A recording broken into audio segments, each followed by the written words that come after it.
नमस्कार, Swaraj Marathi news channel मध्ये आपलं स्वागत आहे. पाहूयात आजच्या टॉप 10 घडामोडी. बच्चू कडू यांचे अन्नत्याग आंदोलन स्थगित. उदय सामंतांच्या आश्वासनानंतर उपोषण मागे.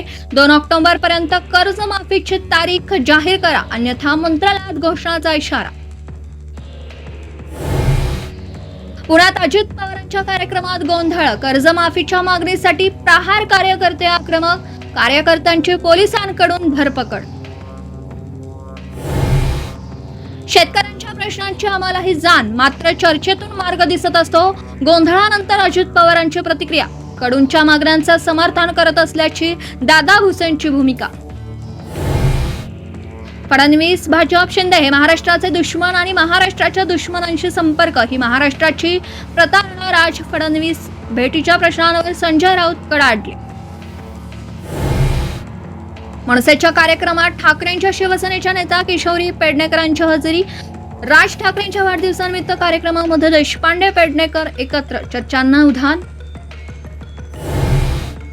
मनसे अध्यक्ष राज ठाकरेंचा 57वा वाढदिवस. मुख्यमंत्री फडणवीसांकडून राज ठाकरेंना वाढदिवसाच्या शुभेच्छा. शिंदेंकडून आहे अभिष्टचिंतन. 2 दिवसात मेट्रो परिसरातला राडारोडा काढा, नाहीतर अधिकाऱ्यांना दंड. उपमुख्यमंत्री अजित पवारांनी मेट्रोच्या अधिकाऱ्यांना खडसावला. मेट्रोच्या राडारोड्यामुळे वाहतूक कोंडीची तक्रार. नाशिकच्या वाहतूक कोंडीवरून छगन भुजबळ अधिकाऱ्यांवर संतापले. अधिकाऱ्यांनी कामं केली नाहीत तर रस्त्यावर उतार करण्याचा इशारा. पाहणीवेळी गैरहजर अधिकाऱ्यांनाही सुनावलं. पुणे जिल्ह्यात पावसाचं थैमान. संत ज्ञानेश्वरांची पालखी मार्गावरच्या दिवे घाटाची पावसामुळे दुरवस्था. मुसळधार पावसामुळे रस्त्यावर चिखलाचं साम्राज्य.